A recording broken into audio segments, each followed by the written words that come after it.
আপনারা শুনছেন the dark horse's. আজকের গল্প মুখপুরি, লেখিকা সুদীপা হালদার। সঙ্গে থাকছি আমি অমিত এবং আমি সোমা। Season 2, episode 5।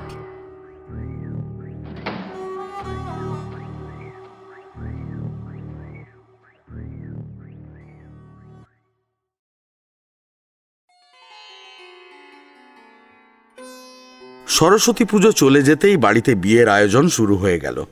দুটো বিয়ে, কম ঝক্কি ঝামেলা নয়। তাই প্রত্যেক দিন বিশ্বম্ভরবাবু অফিস থেকে ফেরার পর একটা আলোচনা সভা বসে। শৈল এখন ঘন ঘন বাবার বাড়িতে আসছে এই বিয়ে উপলক্ষে। জিনিসপত্র কেনাকাটা থেকে শুরু করে শৈল নানান মতামত দিচ্ছে বৌদিকে। বিশ্বম্ভরবাবু ঠিক করেছেন শুভার বিয়েতে কোনো জিনিস বাদ দেবেন না। শুধুমাত্র শাকসবজি বাদ দিয়ে সমস্ত কিছু শুভাকে দেওয়া হবে, অর্থাৎ খাট পালঙ্ক থেকে শুরু করে ঘরের যাবতীয় আসবাবপত্র এবং রান্নাঘরের মশলার কৌটো, এমনকি বসার পিঁড়ি পর্যন্ত শুভাকে দেওয়া হবে। এই বিশাল কর্মযজ্ঞে শঙ্কর একমাত্র সাথে আছে। বিশু ওর নিজের কাজেই ব্যস্ত, সময় কি করে দেবে? শুধুমাত্র ছুটির দিন বিশুকে পাওয়া যায়। এরই মাঝে মনোরমা দেবী একদিন দুপুরবেলায় তার গোপন সিন্দুকের ডালা খুললেন। বাপের বাড়ি থেকে পাওয়া গয়না আর শ্বশুর বাড়ির গয়না আলাদা করে রাখা আছে। এইবার এইগুলো ভাগ করার সময় হয়েছে। যেগুলো শ্বশুর বাড়ি থেকে পেয়েছেন সেগুলো বিশুর বউকে অর্ধেক দিয়ে দায়মুক্ত হবেন, আর বাকি অর্ধেক শঙ্করের বউয়ের জন্য তোলা থাকবে। গয়নার বাক্স খুলতেই মধুর স্মৃতিরা এসে সব জড়ো হয়। বাবা গরিব হলেও গয়না যতটুকু পেরেছেন দিয়েছেন। বড় বাড়িতে বিয়ে হবে, তাই যতটা সম্ভব গা ভরে দিয়েছেন।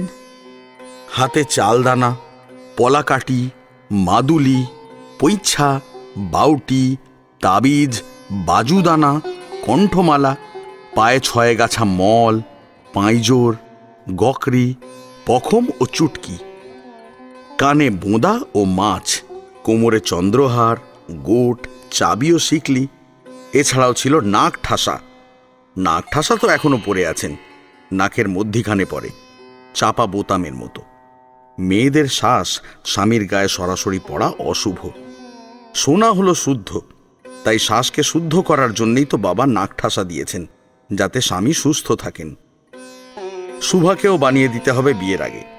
বিয়ের পর শাশুড়ি মা দিলেন 60 ভরির ঝুমুর দেওয়া 6 গাছা মল, 60 ভরির পাঁয়জোর, বালা, ডামুন কাটা, পাড়িখাড়ু, হাতহার, চালদানা, নবঙ্গকলি, 39 ভরির বাউটি, 10 ভরির গোলমালা, 12 ভরির তাবিজ, 5 ভরির বিল্লপত্র বাজু, গোপহার, মুক্তার কণ্ঠি, পানহার, সিঁতি, দোনর মুকুতা, 20 ভরির চন্দ্রহার, কানবালা, কানফুল, ঝুমকা, চৌদানি, মুক্তার গোছা, 2টি ছোট ঝুমকা, 2টি ছোট ফুল আর পিপুল পাত।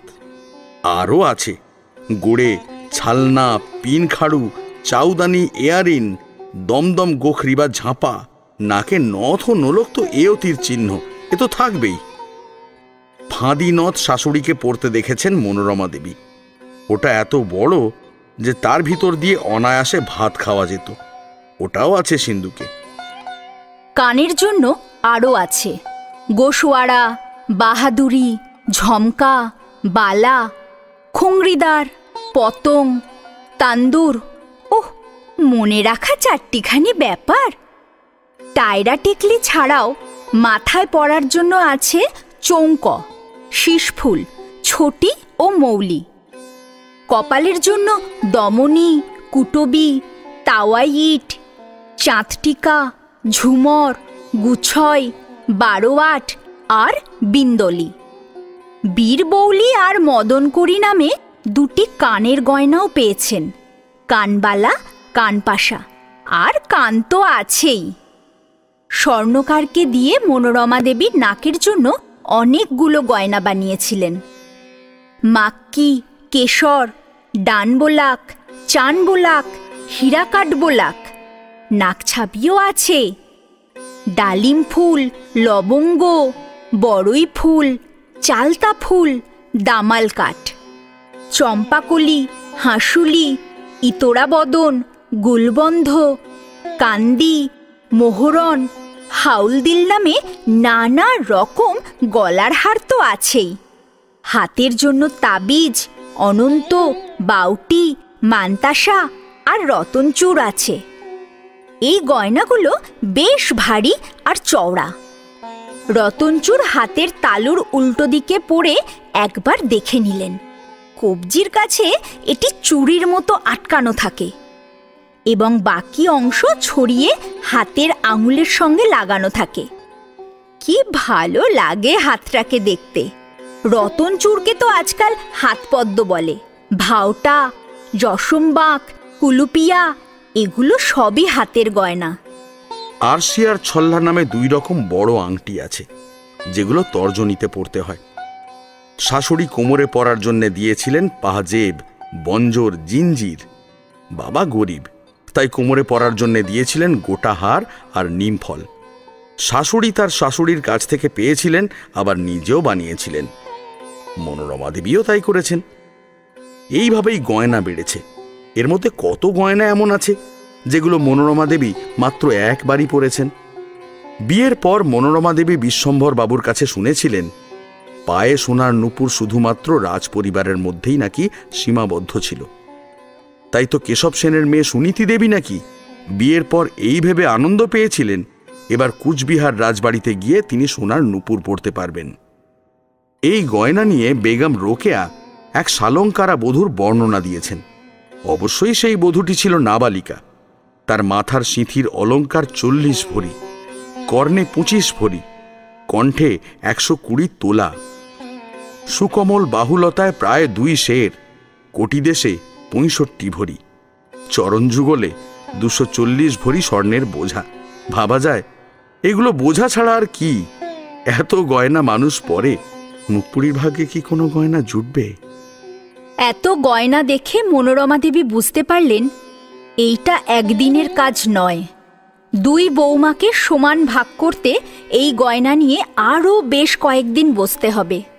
তাছাড়া শুভা আর জয়ার জন্য গয়না অবশ্যই রাখতে হবে, আবার কিছু কিনতেও হবে। তাদেরও তো কিছুটা হলেও প্রাপ্য আছে। অদ্ভুতভাবে মুখপুরীর কথা মনেও এলো না। শুভা গয়নাগাটি অত পছন্দ করে না, কিন্তু জয়া বেশ পছন্দ করে। এই তো সরস্বতী পুজোর সময় জয়া শাড়ির সাথে গয়নাগাটি পরেই স্কুলে গিয়েছিল। গয়নাগাটির মালিক সমস্তটাই মনোরমা দেবী, তাই এর মধ্যে বিশ্বম্বরবাবুকে ডাকলেও যে পাবেন না এটা বেশ ভালো করেই জানেন মনোরমা দেবী। বাড়িতে 2টো বিয়ে, তাই কুন্তির কাজ অনেক বেড়ে গেছে। শুভাকে আর বাইরে যেতে দেওয়া হয় না। দুধের সর, হলুদ বাটা, চন্দন সারাদিন মাখানো হয়, আর চুলে খাঁটি সর্ষের তেল, কেশুত্ব পাতার রস। বাড়িতে অতিথির আনাগোনা শুরু হয়ে গেছে। নহবতে সানাই বাদক থেকে শুরু করে রাঁধুনি, নাপিত, ব্রাহ্মণ সবাইকে জোগাড় করা হয়ে গেছে। দর্জি এসে শুভার জন্য অনেকগুলো ব্লাউজ বানানোর অর্ডার নিয়ে গেছে। রকমারি বেনারসি শাড়ির সাথে সাথে হাল ফ্যাশনের শাড়িও কেনা হয়েছে। এত সব কিছুর মাঝেও মুখপুরি কিন্তু ওর পড়া ঠিক চালিয়ে যাচ্ছে। যদিও সবকিছু কুন্তির তত্ত্বাবধানে হচ্ছে, কিন্তু আসল সময় কুন্তিকে ঘরে মুখ লুকিয়ে থাকতে হবে। কুন্তি যে বিধবা, কোনো ভালো অনুষ্ঠানে কুন্তির ছায়া পড়াটাও নাকি খুব অমঙ্গলজনক। যেখানে কুন্তি নেই সেখানে মুখপুরি বা থাকে কি করে? যতদিন না দিরাগমন হলো ততদিন বাড়িতে রোজ যেন উৎসব। শুভার বিয়ে সুসম্পন্ন হলো। শুভার আশা কিছুতেই মিটল না। বিয়ের আগে অন্তত একবার অমলকে দেখার বড় স্বাদ ছিল। সেই ছাদনাতলায় প্রথম দেখা অমলকে। এক দেখাতেই কুপোকাত হয়ে যায় শুভা। অমল যে ছবির থেকেও অনেক বেশি সুন্দর দেখতে। অনেক রীতি রেওয়াজ, আচার বিচার মেনে অবশেষে ফুলশয্যা এলো, যেখানে ঘরে শুধুই অমল আর শুভা। শুভা অপেক্ষা করে আছে কখন অমল এসে ওর সামনে উপস্থিত হবে। অমল এলো, অবশেষে সত্যি এলো। আপনি হয়তো বেশ ক্লান্ত, আপনাকে আর বিরক্ত করব না, আপনি ঘুমিয়ে পড়ুন। শুভা হতবাক। অমল ওকে আপনি করে কথা বলছে? কোনো কথা না, গল্প না, আলাপ আলোচনা, কিচ্ছু না, সোজা ঘুমিয়ে পড়ার পরামর্শ দিচ্ছে। শুভা প্রত্যুত্তরে কিছুই বলতে পারে না। স্বামী সব, স্বামীর ইচ্ছা এখন শুভার ইচ্ছা। স্বামীর কল্যাণে, স্বামীর জীবনের সাথে শুভা এখন জড়িয়ে আছে। অমল পালঙ্কের একপাশে শুয়ে পড়ে। শুভা আর কি করে? পালঙ্কের আর এক পাশে গা এলিয়ে দেয়, কিন্তু ঘুম আসে না। গুটিসুটিভাবে শুয়ে থাকে। মনের মধ্যে খুব ইচ্ছে করছে কখন অমল এই পাশে ঘুরে শোবে। বিয়ের ক্লান্তিতে হোক বা অমলের ব্যবহারে হতাশ হয়ে শুভার চোখ কখন লেগে আসে সে টেরই পায় না। টের পায় যখন শরীরে একটা কিছু ঘোরাফেরা করছিল। অন্ধকার ঘরে চমকে ওঠে শোভা। মুখ দিয়ে আওয়াজ বেরোনোর আগেই মুখ চেপে ধরে অমল। আরে এত ভয় পাচ্ছ কেন? অমলের গলার আওয়াজে এই একটু ভয় কমল শুভার। অমল ততক্ষণে শুভাকে নিজের দুই হাতের মধ্যে নিয়ে নিয়েছে। শুভার গলায় ঘাড়ে চুমু দিতে থাকে। শুভার গয়নার বাহারে অমল ঠিকমতো আদর করতেও পারে না। ধীরে ধীরে মাথা থেকে পা পর্যন্ত সমস্ত গয়না খুলে এক জায়গায় জড়ো করে অমল। এই কাজে অবশ্য শুভাও সাহায্য করে। গয়না খুলতে খুলতেই ঘন্টা পার হয়। শুভা ঠিক করে আজকের পর থেকে রাতে অমল ঘরে আসার আগে সব গয়না খুলে রাখবে, যাতে আদরের ভাগটা বেশি পাওয়া যায়। অমলের ঘনিষ্ঠ সান্নিধ্যে শুভা নিজেকে সম্পূর্ণ তুলে দেয় অমলের কাছে। অমলের দাপটে শুভার শরীর ছিন্ন ভিন্ন হয়ে যায়। কামার তো শুভাকে প্রথম দিনেই দৈহিক মিলনে খুশি করে দেয় অমল। ডাক্তার অমলের শরীর নিয়ে কাজ, তাই প্রথম যখন শুভাকে একলা পায় কোনো উৎসাহ পায় না, এক পাশে শুয়ে পড়ে। কিন্তু আগুনের পাশে ঘি থাকলে গলবেই। অমলেরও সেই এক দশা হয়েছে। একটু রাত বাড়তেই শুভার শরীরটাকে ছোঁয়ার জন্য নিজের শরীরটা চাইছিল, তাই তো নিজেকে আর সংযত করে রাখতে পারল না সে। গোটা নারী শরীরটা এখন বৈধভাবে শুধুই অমলের। এখানে কেউ মানা করবে না, কোনো লজ্জা নেই। শুভার শরীরের সাথে নিজেকে মিশিয়ে দিয়ে এক অপরিসীম আনন্দ পেল অমল। শরীরের এত খিদে ছিল, বিয়ে না করলে বুঝতেই পারত না অমল। শরীরের শেষ বিন্দু নিঃশেষ না হওয়া পর্যন্ত শুভাকে ছাড়ল না। ক্লান্ত বিধ্বস্ত অমল শুভার গায়ের ওপরেই শুয়ে পড়ল। কি ভীষণ শরীরটা হালকা লাগছে। এত উদ্দীপনা, এত উত্তেজনা এই শরীরে এতদিন যেন আটকে ছিল, আর যেন সব মুক্ত হলো। ডাক্তারি পড়তে গিয়ে এই অনুভূতিগুলো যেন ভোঁতা হয়ে গিয়েছিল। প্রতিনিয়ত শরীর নিয়ে নাড়াচাড়া করতে গিয়ে শরীরের প্রতি টান অবশিষ্ট ছিল না অমলের। লেখাপড়া জানা বড় ঘরের মেয়ে শুভা এত সহজে নিজেকে উন্মুক্ত করে দেবে অমল ভাবতেই পারেনি। যেন বড্ড সহজেই পেয়ে গেল। শুভা মাথার চুলে আঙুল ঢুকিয়ে আদর করে দিচ্ছে। কি ভালো লাগছে। এই যে এত ব্যথা পেল শুভা, তবুও মুখে এতটুকু রাগ কাড়েনি। চুপচাপ গোঙানির আওয়াজ করে ব্যথাটাকে চাপা দিয়েছে। শুভার তৃপ্তি ভরা মুখটাই বলে দিচ্ছে শুভা কতটা খুশি। চোখ বন্ধ করে ঠোঁটে হালকা হাসি দেখা যাচ্ছে। ভোর না হলে এই হাসিটা অমল দেখতেই পেত না। শুভার বৈবাহিক জীবন শুরু হয়ে গেল। শুভার বৌভাতে যেমন যায়নি, তেমনি বিশুর বিয়েতেও মুখপুরি যায়নি। মুখপুরি ছিল সবার অন্তরালে। এত আত্মীয় স্বজনের ভিড়ে মুখপুরিকে কেউ দেখেইনি বলতে গেলে। দরকারি কাজ ছাড়া ঘর থেকে বেরোতই না। বড়বাবুর কড়া নির্দেশ ছিল মুখপুরিকে যেন সবার মাঝে দেখা না যায়। আর একটা মেয়ে কোথা থেকে হলো, কবে হলো, এই সব যেন শুনতে না হয়। উটপাখি যেমন বালির মধ্যে মাথা গুঁজে রেখে ভাবে ওকে কেউ দেখতে পাচ্ছে না, বিশ্বম্ভরবাবুর দশা হয়েছে তাই। মুখপুরির কথা যে সবাই জানে, এটা বড়বাবু বুঝতেই চান না। সবাই আনন্দ করছে, নতুন নতুন পোশাক পরছে, শুধু মুখপুরীর আনন্দ থাকতে নেই। জয়া অনেক আত্মীয় স্বজন পেয়ে মুখপুরীকে ভুলেছে। ভালো হয়েছে, না হলে নতুন নতুন পোশাক পরে এসে মুখপুরীকে জ্বালাতো। বড় বৌদি আসার পর মুখপুরী একবার গিয়েছিল একটু আলাপ করবে বলে। জয়া যেন কুকুর তাড়ানোর মতো তাড়িয়ে দিল। প্রেয়শ্রীর খুব খারাপ লাগলো মুখপুরীর সাথে ওইভাবে জয়া ব্যবহার করল। যদিও প্রেয়শ্রী এখনো জানে না মুখপুরী কে, কিন্তু সত্য তো কোনোদিনও চাপা থাকে না। কয়েকদিন যেতে না যেতেই প্রেয়শ্রী বুঝতে পারল ওই সংসারে জয়ার মতোই মুখপুরী শ্বশুরমশাইকে বাবা, শাশুড়িকে মা, বিশুকে বড়দা, শঙ্করকে ছোড়দা এবং জয়াকে ছোড়দি বলে ডাকে।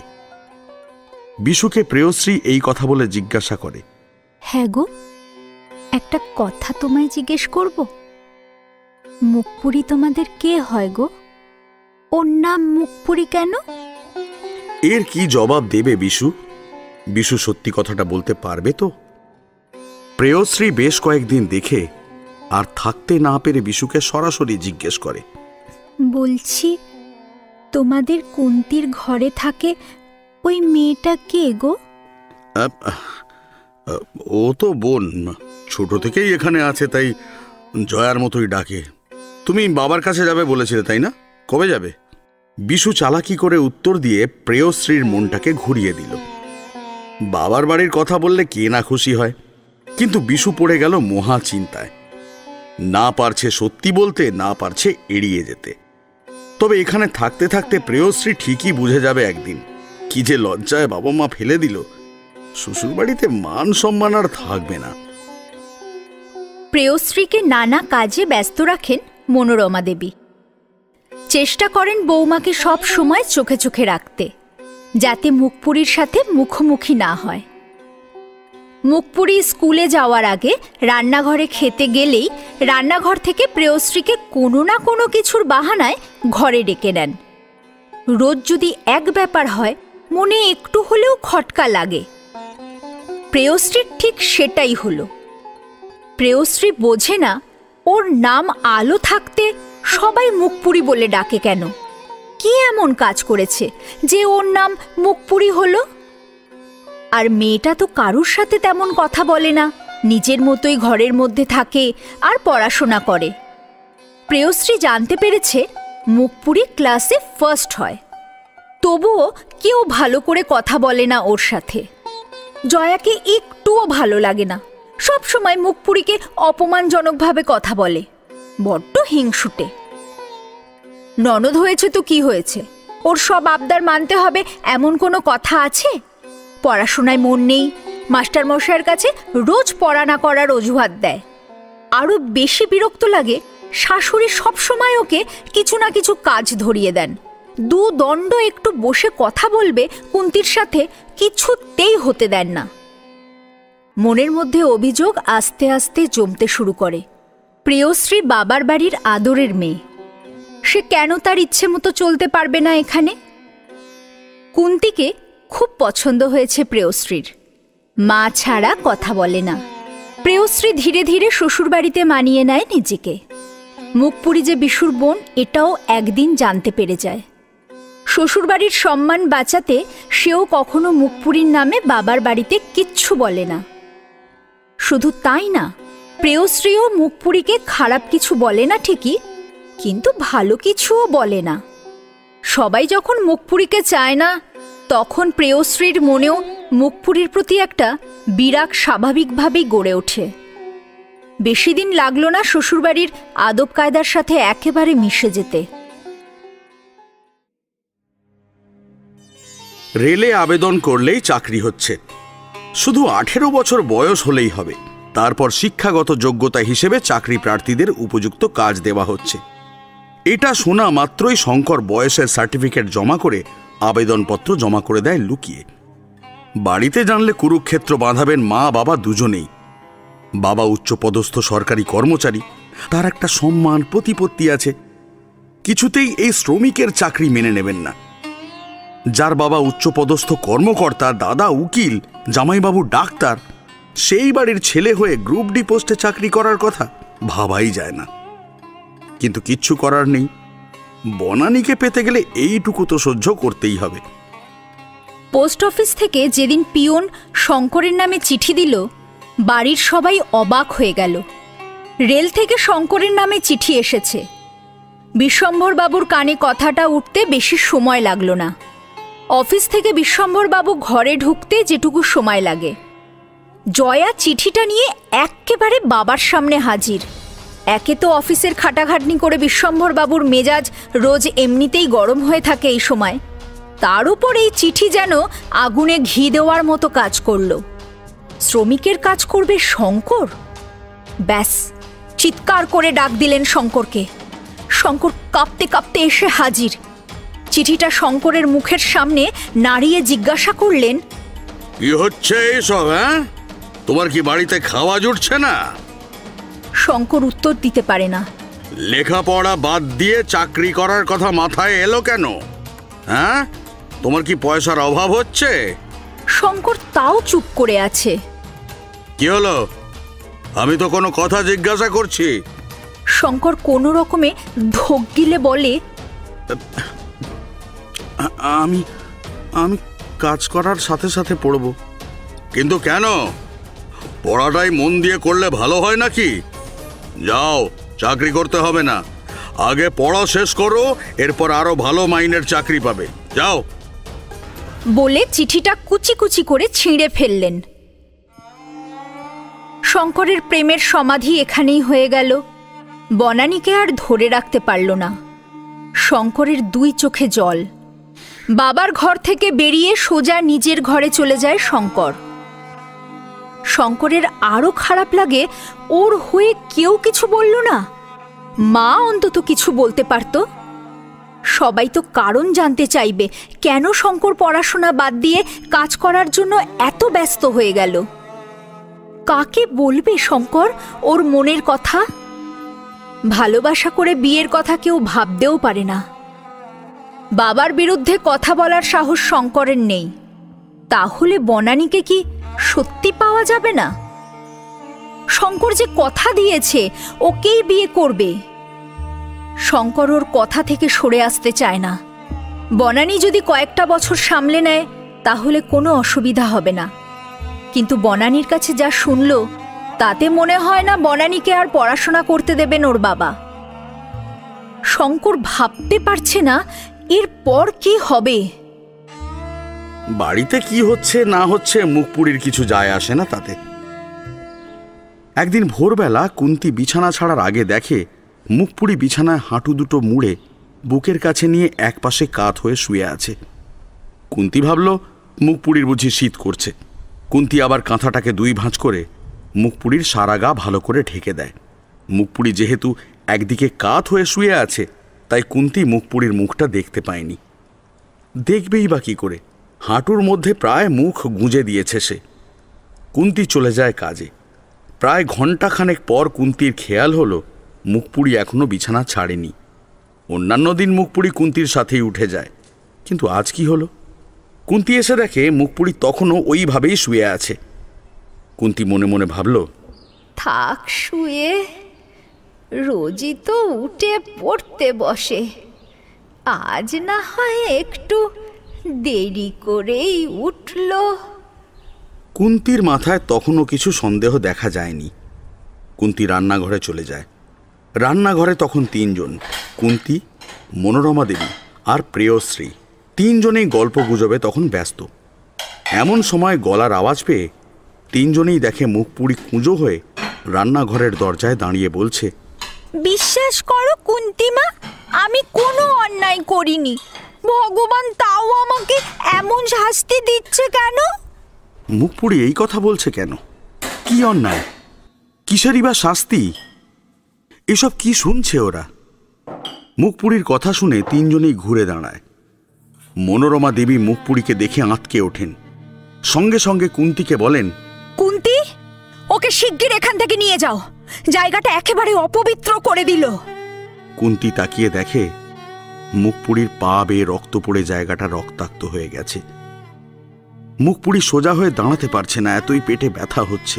মুখপুরী কাঁদতে কাঁদতে তখনও বলে চলে, বিশ্বাস করো কুন্তিমা, আমি কিচ্ছু করিনি, তবু কেন এরকম হচ্ছে? আমার আমার কিচ্ছু ভালো লাগছে না, খুব পেটে ব্যথা হচ্ছে। ওদিকে মনোরমা দেবী চেঁচামেচি শুরু করে দিয়েছেন। শিগগিরই শিগগিরই ওকে নিয়ে যাও কুন্তি, আর আগে এই জায়গাটা পরিষ্কার করে গঙ্গা জল ছিটাও, যত সব আপদ। কুন্তি তাড়াতাড়ি মুখপুরীকে নিয়ে পুকুর ঘাটে চলে যায়, ওখানে বসিয়ে রেখে আসে, কারণ ওইদিকে আগে পরিষ্কার না করলে মনোরমা দেবী নাক ছিটকাবেন। তাই ওখানটা ভালো করে মুছে গঙ্গার জল ছিটিয়ে দেওয়ার পর তবেই জায়গাটা শুদ্ধ হলো। তারপর পুকুর পাড়ে যায়। মুখপুরী পেটের ব্যথায় কাতর। ওই অবস্থায় কুন্তি মুখপুরীকে স্নান করিয়ে দেয়। মুখপুরী একে পেট ব্যথায় সোজা হয়ে দাঁড়াতে পারছে না, তার উপর ওই রকম ভাবে রক্তে ভিসে যাচ্ছে। কোথা দিয়ে এত রক্ত আসছে, কেনই বা আসছে, মুখপুরী কিছুই বুঝতে পারছে না। ভয়েতে কান্নাকাটি করছে মুখপুরী। কুন্তিকে আঁকড়ে ধরে বলতে থাকে, আমি কি মরে যাব কুন্তিমা? এইরকম কেন হচ্ছে? আমি যে অনেক পড়াশোনা করতে চাই। কুন্তি মাথায় হাত বুলিয়ে দেয়, সান্ত্বনা দিয়ে বলে, ছি আলো মা, এই কথা বলতে নেই, মরবে কেন? তাহলে এইরকম হচ্ছে কেন কুন্তিমা? তুমি ঘরে চলো, ঘরে গিয়ে আমি তোমায় সব বলছি। কুন্তি স্নান করিয়ে মুখপুরীকে ঘরে নিয়ে যায়। তারপর শাড়ি ছিঁড়ে সব বাঁধা হয়ে গেলে আস্তে আস্তে কুন্তি বোঝায়, তুমি তো এখন বড় হয়ে গেছো মা, তাই তো এমন হলো। ভয় পেও না, ও সব মেয়েদের এমনটাই হয়। সবার হয়, তোমার হয়, ছদ্দির হয়। হ্যাঁ তো, সবার হয়। আমি তো বুড়ো হয়ে গেছি, তাই আর এখন হয় না। তুমি দেখো না, ওই জয়ামা মাঝে মাঝে স্কুলে যায় না?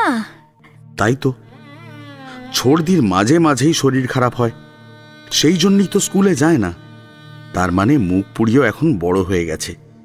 সব মেয়েদেরই এরকম হয়, কি কষ্ট। কুন্তি আবার বলে, এইরকম প্রতি মাসে হবে, এটাকে মাসিক বলে। ধোয়া কাপড় নাকি ব্যবহার করতে হয়। শরীরে এত রক্ত থাকে, রক্তের সাথে দলা দলা ওইগুলো কি? মুখপুরীর বুকের ভেতর থেকে কান্না দলা পাকিয়ে আসছে। শরীরের সব রক্ত এইভাবে বেরিয়ে গেলে ও বাঁচবে কি করে? কুন্তি কাঁসার ঘটিতে জল গরম দিয়ে মুখপুরীর পেটে আস্তে আস্তে সেঁক দিতে থাকে, যাতে ব্যথাটা একটু কমে। পেট ব্যথার জন্যে আজ মুখপুরীর স্কুলে যাওয়া হলো না। খুব কান্না পাচ্ছে। এই প্রথম স্কুল কামাই হলো। স্কুলে গেলে খুব আনন্দ হয়। সারা দিন মুখপুরী বিছানায় শুয়ে রইল। কুন্তি অল্প কিছু খাইয়ে দিল। খেতে ইচ্ছে করছে না। মাঝে মাঝে কুন্তি এসে কাপড় পাল্টে দেয়। মুখপুরী সব দেখে। এদিকে মনোরমা দেবী কয়েকদিন ধরেই বিশ্বম্ভর বাবুকে একটু চুপচাপ দেখছেন। চুপচাপ পান নিয়ে চুপচাপ খেয়ে নেন, তেমন কিছুই কথা বলেন না। মনোরমা দেবী একাই বকে চলেন। কোন কথাটা যে শোনেন সেটাও বোঝা যায় না, কোনো উত্তর দেন না। মনোরমা দেবী বুঝতে পারেন না বিশ্বম্ভর বাবু এত কি নিয়ে চিন্তা করেন। একদিন থাকতে না পেরে বলেই ফেললেন, হ্যাঁ গো, কি হয়েছে বলো না? তুমি এই রকম মন খারাপ করে থাকলে আমার কি সংসারে মন বসে? তোমার মুখের হাসির জন্যই তো আমি এত খেটে মরি। বলো না গো, কি হয়েছে তোমার? সামনের মাসেই তো আমি চাকরি থেকে অবসর নিচ্ছি, মাইনেটাও তখন অর্ধেক হয়ে যাবে। তাই ভাবছিলাম সংসারটা কিভাবে চালাবো। এতদিন ধরে দুহাতে খরচা করে এসেছি, এখন আর সেটা হবে না। আবার সামনের মাসেই জামাই ষষ্ঠী, একটু তো আয়োজন করতেই লাগে। ও, এই ব্যাপার। আর আমি ভাবলাম কি না কি। তুমি ওইসব নিয়ে চিন্তা করো না তো। আমাদের বিশু আছে না, ও তো এখন দুহাত ভরে রোজগার করছে। বাপের পরে ছেলেরাই তো সংসার চালাবে। বাপের ধার দেনা ছেলেরাই তো মেটায়। আমি বিশুকে বলে দেব, ও যেন এবার থেকে সংসারটা চালায়। বলছো তাহলে চিন্তা করব না? একদম না। তুমি যেমন আছো তেমনই থাকবে। এতদিন যেভাবে চালিয়ে এসেছো সেভাবেই চলবে, কোথাও কোনো কিচ্ছু কমতি হবে না। আমার মাথাটা যেন হালকা হলো। সত্যি তুমি না থাকলে সংসারটা আমি করতেই পারতাম না। তুমি আমার আদর্শ বউ। প্রশংসা শুনে মনোরমা দেবী একেবারে গলে গেলেন। বিশ্বম্ভরবাবু মনোরমা দেবীর দিকে নিশ্চিন্ত মনে হাত বাড়ালেন। পরের দিন রবিবার, তাই সবারই ছুটি, শুধুমাত্র মনোরমা দেবী আর কুন্তির বাদ দিয়ে। সকালের জলখাবার খাওয়ার পর বিশ্বম্ভরবাবু বিশুকে নিজের ঘরে ডেকে পাঠালেন। বিশুকে ডেকে পাঠিয়েছেন দেখে মনোরমা দেবী নিজেই গেলেন ওই ঘরে। বিশু এসে মাথা নিচু করে দাঁড়ালে বিশ্বম্ভরবাবু বিশুকে বললেন, আমার তো বয়স হয়েছে, সামনের মাসে অবসর নেব। এবার থেকে তোমাকেই যে সংসারের হাল ধরতে হবে বিশু। বেশ, আমাকে কি করতে হবে বলুন? তোমাকে কিছু করতে হবে না বিশু, তুমি শুধু সংসারে এবার থেকে নিয়মিত টাকা দেবে। কত দিতে হবে? মনোরমা দেবীর বলা টাকার অঙ্ক শুনে বিশু আঁতকে ওঠে। মনে মনে ভাবে একটু গোছাতে না গোছাতেই বাবা মা বিয়ে দিয়ে দিলেন। বউয়ের আবদার কিছু না কিছু মানতে লাগে, ওর জন্য টুকিটাকি গয়না বানাতে হয় ওকে খুশি করার জন্য। শুধু তাই নয়, শ্বশুরবাড়িতে পা রাখলেই ওখানে তো নানা রকম খরচা আছে। এখন সব যদি এই সংসারেই খরচ হয়ে যায়, তাহলে নিজের জন্য কবে কি গোছাতে পারবে? মনোরমা দেবী বিশুর মুখের ভাব পরিবর্তন দেখে কিছু একটা আন্দাজ করলেন, তাই তিনি বলে উঠলেন, এতদিন তো বাবা সবকিছু চালিয়েছেন, এখন তুমি রোজগার করছো, তাই তোমাকেই চালাতে হবে। এরপর শঙ্কর রোজগার করলে তখন দুই ভাই মিলে সংসার চালাবে, এইটাই তো নিয়ম সংসারের, সেটা কি তুমি ভুলে যাচ্ছ? শোনো, সামনের মাসে জামাই ষষ্ঠী, শুভা আর অমল আসবে, তাই আমাদের যেমন আগে ঘটা করে শৈলকে ডাকা হতো, ঠিক তেমন করেই শুভাকেও সেইভাবে যত্ন করা হবে। তাছাড়া শৈল বলেছে ওর মেয়ে জামাইকে নিয়ে এ বাড়িতেই জামাই ষষ্ঠীটা করবে। তুমি তো বৌমাকে নিয়ে তোমার শ্বশুর বাড়িতে যাবে, কিন্তু যাওয়ার আগে খরচাপাতি দিয়ে যেও। বাবা তো খরচ দেবেনি, আর বাকিটা তোমাকেই সামলাতে হবে, এটা কিন্তু মাথায় রেখো। বিশু মাথা নেড়ে ঘর থেকে বেরিয়ে যায়। বুঝে উঠতে পারছে না এত বড় খরচ কি করে সামলাবে। সমস্ত রোজগারের টাকা যদি এখানেই খরচ হয়ে যায়, তাহলে ভবিষ্যতের জন্য কিছুই থাকবে না। এই নিয়ে কিছু একটা ভাবতেই হবে। আপাতত এই জামাই ষষ্ঠীটা কেটে যাক, তারপর। জামাই ষষ্ঠীর 4 দিন আগেই বিশু প্রেয়শ্রীকে বাবার বাড়িতে রেখে দিয়ে আসে। মনোরমা দেবীর খুব ইচ্ছে ছিল বিশু বৌমাকে রেখে দিয়ে আসার সময় সাথে করে শুভাকে নিয়ে আসবে। বিশু এসে জানায় শুভা আসতে চায়নি, ও জামাই ষষ্ঠীর দিনই আসবে বলেছে। মনোরমা দেবীর গর্বে বুক ভরে উঠল। শুভা সংসারে কেমন মন দিয়েছে, আর ওনার একমাত্র বৌমা ড্যাং ড্যাং করে 4 দিন আগে গিয়ে বাপের বাড়িতে বসে আছে। শৈল সপরিবারে মেয়ে জামাই সহ বেশ সকালে এসে উপস্থিত হয়েছে। শুভা একটু বেলা করে হলেও জামাইকে নিয়ে অবশেষে এসে পৌঁছালো, কিন্তু শুভার মুখে হাসি নেই কেন? কি হয়েছে শুভার? প্রেয়শ্রী বাবার বাড়িতে গেছে। জামাই ষষ্ঠীর দিন এতজনের রান্না করতে কম খাটনির ব্যাপার নয়। শৈল যতই হোক আদরের ননদিনী, সে তো শুধুই আনন্দ আর হাসি ঠাট্টা করতেই আসে বাপের বাড়িতে। সে কি আর খেটে মরবে? শুভাও কখন আসে কে জানে। আর জয়া তো খুবই ছোট মনোরমা দেবীর কাছে, তাই মনোরমা দেবী কুন্তিকে আগেই বলে দিলেন জামাই ষষ্ঠীর দিন একটু ভোরবেলা উঠে মুখ পুড়ি যেন রান্নার কাজে সাহায্য করে। কুন্তি অবাক হয়ে যায় মনোরমা দেবীর ব্যাখ্যা শুনে। জয়া নাকি ওনার কাছে খুবই ছোট, কিন্তু তার থেকেও যে ছোট মুখ পুড়ি, সেটা কি উনি জানেন না? তাহলে মুখ পুড়িকে কেন রান্নাঘরে ঢোকাচ্ছেন? প্রশ্ন করলেই মন খারাপ হবে, তাই কুন্তি সব জেনেও চুপ করে থাকে। মুখ পুড়িকে কুন্তি আগের দিন রাত্রেই তাই বলে রাখে, ভোরবেলা উঠে যেন রান্নাঘরে গিয়ে কুন্তির সাথে একটু সাহায্য করে। কুন্তি এটা ভালো করেই জানে, কুন্তি যা বলবে মুখপুরি তাই হাসি মুখে মেনে নেবে। পরের দিন ভোরবেলায় মুখপুরি ঘুম থেকে উঠে কুন্তির সাথে রান্নাঘরে ঢোকে। অনেক কাজ করে দেয় মুখপুরি। সবজি ধোয়া, বাছাই করা, বাটনা বাটা, কখনো কখনো খুন্তিও নেড়ে দিয়েছে। রান্না করতে করতেই শৈলরা এসে যায়। শৈলদের জলখাবার খাওয়ার পর সবাই অপেক্ষা করে থাকে শুভা কখন আসবে। শুভাদের আসতে বেশ বেলা হলো। কি জানি এত কি কাজ করছিল সংসারে। চিত্তরঞ্জন বাবুদের তো উচিত শুভাকে তাড়াতাড়ি পাঠিয়ে দেওয়া। মনোরমা দেবী মনে মনে গজরাতে লাগলেন। শুভা আসতেই সবাই হৈ হৈ করে উঠল। ঘর একেবারে খুশিতে পরিপূর্ণ। তাড়াতাড়ি জামাই ষষ্ঠীর সমস্ত নিয়ম কানুন সম্পন্ন করা হলো। শুভা চাইছিল আরও তাড়াতাড়ি ব্যাপারটা যেন মিটে যাক। এমনিতেই বেলা হয়ে গেছে, তার উপরে এত নিয়ম কানুন, হয়তো অমলের ভালো লাগছে না। শুভা যেন বড্ড বেশি চিন্তিত অমলকে নিয়ে। শুভা ওর মা বাবা আর ভাই বোনের জন্য কিছু জামা কাপড় নিয়ে এসেছে। যথারীতি এবারও বাদ পড়ল মুখপুরি। ওর কথা যেন কারোরই মনে থাকে না। মুখপুরির যেন এই ব্যাপারটা গা সওয়া হয়ে গেছে। ও এখন আর কোনো কিছু আশাও করে না ওর দাদা দিদিদের কাছ থেকে। খাওয়া দাওয়া শেষ হতেই সামান্য একটু বিশ্রাম নিয়েই অমল বেরিয়ে যায়। সেই সঙ্গে শুভা চলে যায়। সবাই কত করে থাকতে বলল, শুভা কিছুতেই থাকলো না। কেউ খেয়াল করেনি অমল যখন বিশ্রাম নিচ্ছিল, শুভা তখন ছাদের এক কোণে চুপচাপ দাঁড়িয়েছিল। বদ্দি, তোমার কি মন খারাপ? কথাটা শুনে শুভা চমকে ওঠে। আর তো কেউ খেয়াল করেনি শুভার যে মন খারাপ। মুখপুরি বুঝল কি করে। শুভা মুখপুরির কাঁধে হাত দিয়ে হেসে বলে, না রে, কিছু হয়নি। আসলে মুখপুরি ছাদে গিয়েছিল জামা কাপড়গুলো তোলার জন্যে। তখনই দেখে বড়দি চুপ করে দাঁড়িয়ে আছে, যেখানে সবাই নিচে হাসি ঠাট্টা করছে, আর বড়দির এখানে একা চুপ করে দাঁড়িয়ে থাকাটা বড্ড বেশি চোখে লাগছিল। মুখপুরি যেন বুঝতে পারল বড়দি ওকে মিথ্যে কথা বলল। একটু পরেই শুভা নিচে নেমে এসে অমলের সাথে শ্বশুর বাড়িতে ফিরে যায়।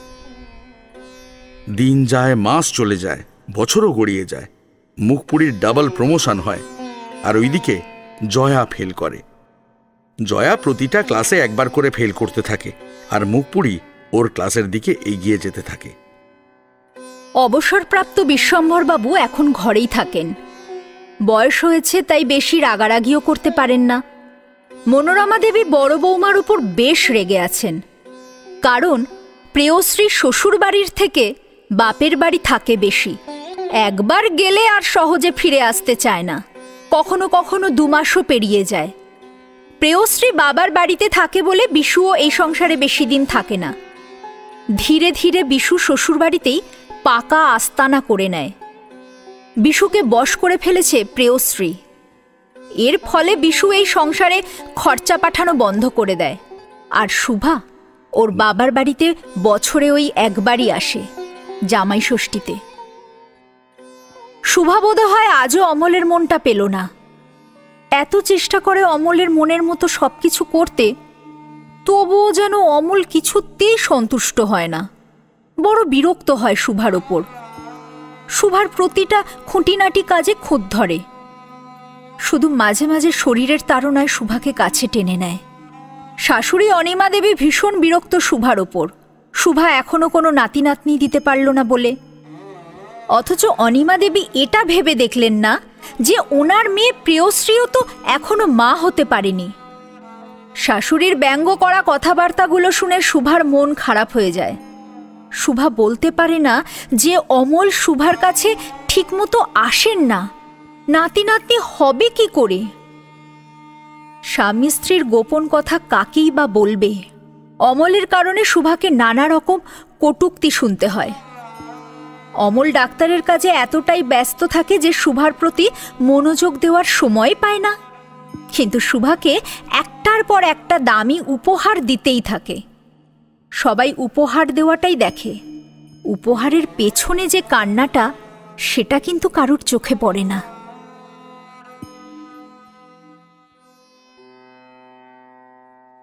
মাধ্যমিক পরীক্ষা শেষ হতেই বিশ্বম্ভরবাবু সংসারের খরচ কমানোর জন্য মুখপুরির বিয়ে দেবেন বলে মনস্থির করেন।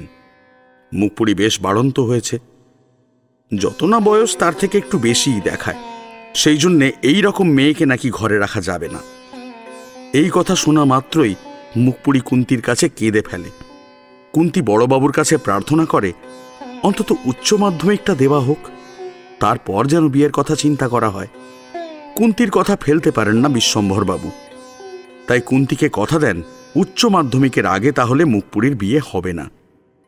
মুখপুরী বিজ্ঞান নিয়ে পড়ছে, ওর অনেক আশা, আরও পড়বে, অনেক বড় হবে। এই অবস্থায় যদি বিয়ে হয়ে যায় তাহলে সমস্ত স্বপ্ন চুরমার হয়ে যাবে। বনানীকে ভুলতে না পেরে শঙ্কর পড়াশোনায় ঠিকমতো মন দিতে পারল না, তাই রেজাল্টটাও ভীষণ খারাপ হলো। শঙ্কর এখন প্রাইমারি স্কুলের শিক্ষক। শঙ্করের জন্য সবকিছু বাছ বিচার করে যে মেয়েকে বউ হিসেবে ঘরে আনা হলো, তার দাপটে মনোরমা দেবী পর্যন্ত গুটিয়ে গেছেন। নামটা সুহাসিনী হলে কি হবে, শঙ্করের ঘর থেকে সবসময় চিৎকার, চেঁচামেচি আর ঝগড়াঝাঁটির আওয়াজ শোনা যায়। শঙ্কর দোষারোপ করে মনোরমা দেবীকে বনানীর সাথে বিয়ে না দেওয়ার জন্য। বিশ্বম্ভরবাবুর শেষ আশা ছিল শঙ্করকে নিয়ে। বিশু তো প্রায় ঘর জামাই হয়েই গেছে, ওর কাছ থেকে আর কিছুই আশা করা যাবে না। শঙ্কর, সেও তো সামান্য মাইনের চাকরি করে, ও আর কতটুকুই বা সংসারে দেবে। সংসারটা যেন কেমন ছাড়খাড় হয়ে গেল। এত কিছু হয়ে যাওয়া সত্ত্বেও বিশ্বম্ভরবাবু কিন্তু প্রতিদিন খেতে বসার সময় দেখেন তার থালা ভরা খাবার কোথা থেকে কিভাবে আসছে উনি কিছুই জানেন না। অল্প মাইনেতে মনোরমা দেবী কিভাবে যে সংসার চালাচ্ছেন সেই খোঁজটুকু পর্যন্ত নেন না। থালা ভরা খাবার আর নিশ্চিন্ত ঘুম পেলে কার অত চিন্তা থাকে কোথা থেকে কি হচ্ছে? মনোরমা দেবী জানেন শঙ্কর চাইলেও ওর মাইনেটা মায়ের হাতে তুলে দিতে পারে না, কারণ তার আগেই সেটা সুহাসিনীর হস্তগত হয়ে যায়।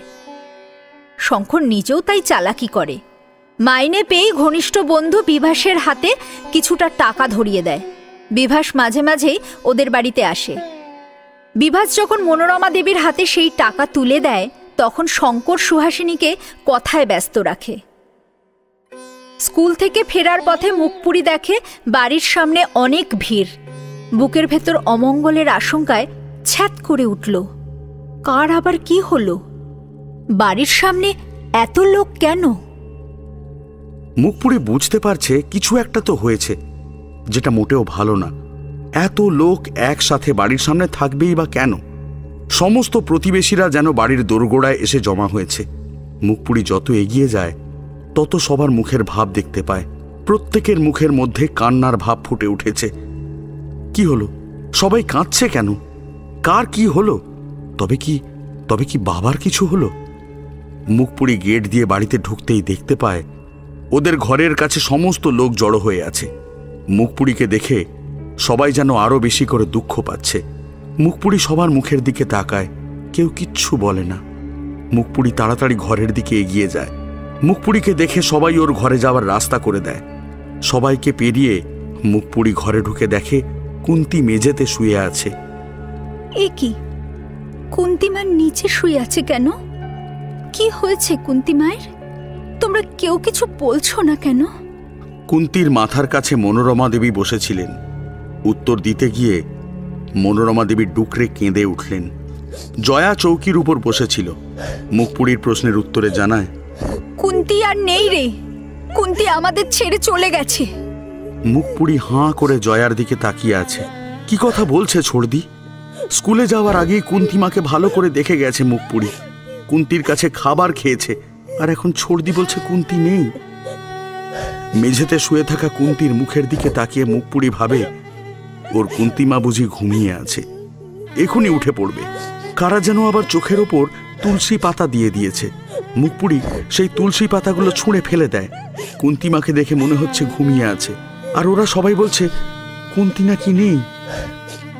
কুন্তিকে আস্তে আস্তে ঠেলা দেয় মুখপুরী আর বলে, কুন্তিমা, ও কুন্তিমা, ওঠো। ওরা সবাই কি সব আজে বাজে কথা বলছে তোমার নামে। আমি জানি তুমি ঘুমিয়ে আছো, আমার কিন্তু ভালো লাগছে না ওদের কথা শুনতে। তুমি ওঠো। কি হলো, উঠছো না কেন? ওঠো। মুখপুরী ঠেলা দেয়। কুন্তি নড়ে, কিন্তু আবার স্থির হয়ে যায়। তুমি কি জানো না তুমি ছাড়া আমার আর কেউ নেই? কেউ আমাকে ভালোবাসে না? তুমি ওঠো। ও কুন্তিমা, তুমি না থাকলে আমাকে কে দেখবে, কে খেতে দেবে? বলো বলো না। তুমি ওঠো, ওঠো কুন্তিমা, তোমাকে উঠতেই হবে। ওঠো ওঠো। কুন্তির কপালে মুখপুরি হাত দিয়ে দেখে, জ্বর হয়নি তো। গলায় হাত দেয়, দুটো গাল ধরে নাড়া দেয়, আর সমানে ডাকতে থাকে, কুন্তিমা, ও কুন্তিমা, ওঠো। এইভাবে চোখ বুজে পড়ে থেকো না। মেঝেতে শুয়ে আছো কেন? ঠান্ডা লেগে যাবে তো। চলো চলো বলছি, চৌকিতে চলো, ওঠো। এরপর মনোরমা দেবীর দিকে তাকিয়ে মুখপুরি কাতর প্রার্থনা করে, মা, তুমি কুন্তিমাকে উঠতে বলো। ঠান্ডা লেগে যাবে এইভাবে মেঝেতে শুয়ে থাকলে। ওরে, তোর কুন্তিমা আমাদের সবাইকে ছেড়ে চলে গেছে। না, যাইনি। কুন্তিমা আমাকে একা ফেলে কখনো যেতে পারে না। তুমি ডাকো। ও মা, তুমি ডাকো, দেখো তোমার কথা ঠিক শুনবে। জয়া মধ্যিখান থেকে বলে ওঠে, তোর বিশ্বাস হচ্ছে না তো? ওই দেখ, ডাক্তারবাবু এখনো আছেন। ডাক্তারবাবুই বলেছেন যে কুন্তি আর নেই। মুখপুরি ডাক্তারবাবুর দিকে ছুটে যায়। ডাক্তারবাবু, আপনি একটু দেখুন না, কুন্তি মায়ের কি হয়েছে? মা কেন এইভাবে শুয়ে আছে? এত করে ডাকছি, তবুও মা উঠছে না। তোমার মা কুন্তি ঘুমের মধ্যেই আমাদের ছেড়ে চলে গেছেন, এটাই সত্যি কথা মা। না, আপনি মিথ্যে বলছেন। কুন্তি মা আমাকে ছেড়ে কখনোই যাবে না, কখনো না। বিশ্বম্ভর বাবু এই সময় শঙ্করকে চোখের ইশারায় কুন্তিকে ঘর থেকে বার করতে বললেন। শঙ্কর বিভাস এগিয়ে যেতেই মুখপুরি ঝাঁপিয়ে পড়ে কুন্তির উপর। না, আমার মাকে তোমরা কোথাও নিয়ে যাবে না, কোথাও না। মা মা আমার কাছেই থাকবে। মা এক্ষুনি উঠে পড়বে। তোমরা দেখো, মা এক্ষুনি উঠে পড়বে। মা, ও মা। চিৎকার করে মুখপুরি কুন্তিকে ডাকতে থাকে। এতক্ষণ আস্তে আস্তে ডাক দেওয়াতে কুন্তি উঠছে না দেখে মুখপুরি এবার জোরে নাড়া দিতে থাকে। মনোরমা দেবী মুখপুরিকে ধরে রাখতে পারছেন না। জয়াও মনোরমা দেবীকে সাহায্য করছে, কিন্তু মুখপুরির গায়ের শক্তির কাছে ওরা যেন বড়ই দুর্বল। বাধ্য হয়ে শঙ্কর মুখপুরিকে ধরে রাখে। কুন্তিকে ঘর থেকে বাইরে এনে রাখা হয়। মুখপুরি কাঁদতে থাকে। মুখপুরির বুক যেন খালি হয়ে গেছে। মুখপুরির কান্না দেখে সবার কান্না চলে আসে। মুখপুরি একটা কথাই বারবার বলছে, কুন্তিমা, কুন্তিমা, তুমি আমাকে কার কাছে রেখে গেলে? কুন্তিমা, কেউ তো আমাকে তোমার মতো করে ভালোবাসে না। তুমি একা একাই চলে গেলে কুন্তিমা।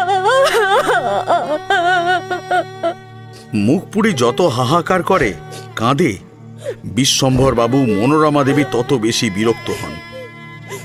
এতদিন আমাদের খেয়ে আমাদের ভরসায় থেকে লোক শুনিয়ে এইসব কি বলছে মুখপুরি? অকৃতজ্ঞ কোথাকার, সারা পাড়া লোকের সামনে ন্যাকা কান্না কাঁদছে। মনোরমা দেবী মনে মনে বললেও মুখে কান্নার অভিনয় করে যাচ্ছেন। বাইরে কুন্তিকে নিয়ে আসার পর ফুলের মালা দিয়ে সাজানোর আগে মুখপুরি কাঁদতে কাঁদতে ঘরে যায়। দেরাজ খুলে প্রিয় বান্ধবী সবিতার দেওয়া শাড়িটা বার করে। তারপর সেই শাড়ি নিয়ে কুন্তির শরীরের উপরে ধীরে ধীরে সাজিয়ে দেয়। কে বলবে কুন্তি মারা গেছে? মুখটা দেখে মনে হচ্ছে এক্ষুনি বুঝি চোখ মেলে তাকাবে আর এক গাল হাসি দিয়ে মুখপুরিকে বলবে, আমি তো এমনি শুয়েছিলাম, দেখছিলাম আমার মেয়েটা কি করে। কুন্তিকে চন্দনের ফোঁটা দিয়ে সাজিয়ে দেওয়া হলো। মুখপুরি হাঁ করে তাকিয়ে থাকে কুন্তির দিকে। মনটা মানতে চাইছে না কিছুতেই যে কুন্তি মা আর নেই। মনের মধ্যে বারবার একটা কথাই উঠে আসছে, কুন্তি মা বেঁচে আছে। সত্যি কি কুন্তি মা নেই, নাকি মুখপুরির সাথে লুকোচুরি খেলছে? শঙ্কর, বাদল, বিভাস ও পাড়ার আরো দুটো ছেলে মিলে কুন্তির মৃতদেহটা তুলে জোর গলায় বলে ওঠে, বলো রে, বলো রে, বলো রে। শঙ্কররা যখন কুন্তির মরদেহটা নিয়ে গেট দিয়ে বের হতে যাবে, সেই সময় দেখা গেল মুখপুরিও ওদের সাথে চলে যাচ্ছে। বিশ্বম্ভরবাবু হাতের ইশারায় মনোরমা দেবীকে মুখপুরীকে আটকাতে বললেন, কিন্তু মুখপুরী জেদ করে বসে থাকে।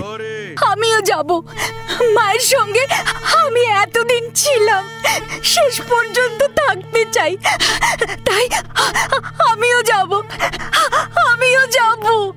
মুখপুরী এত জেদ করছে দেখে শঙ্কর বাধ্য হয় মুখপুরীকে সঙ্গে নিয়ে যেতে। শঙ্কর এতটাই লম্বা যে মুখপুরী শুধুমাত্র বাঁশটাকে ছুঁয়ে শঙ্করের সাথে হেঁটে চলেছে। এই দৃশ্য দেখে প্রচন্ড অশান্তি করলেন মনোরমা দেবী। একটা মেয়ে মানুষ হয়ে কেন শ্মশানে যাবে? আইবুড়ো মেয়েদের কখনোই যেতে নেই শ্মশানে, এমন অলক্ষণের কাজ কে করে? কিন্তু কোনো কথাতেই মুখপুরীকে মানানো যায় না। মুখপুরীর জেদের কাছে সবাই হার মানল, মুখপুরীকে যেতেই দিল। কুন্তী পাড়া প্রতিবেশীদের কাছে খুব প্রিয় একটা মানুষ ছিল, তাই শ্মশান যাত্রায় অনেকেই মুখপুরীর সাথে সাথী হলো। মুখপুরী তখনও স্কুলের পোশাকেই ছিল, ওইভাবেই শ্মশানে গেল। ওখানে পৌঁছে মুখপুরীর মন আরো খারাপ হয়ে যায়। এতক্ষণ ক্ষীণ আশা ছিল কুন্তিমা হয়তো উঠে বসবেন। শ্মশানে পৌঁছতেই আরো চিতা জ্বলছে দেখে মুখপুরী আরো একটা সিদ্ধান্ত নিল। কি সেই সিদ্ধান্ত?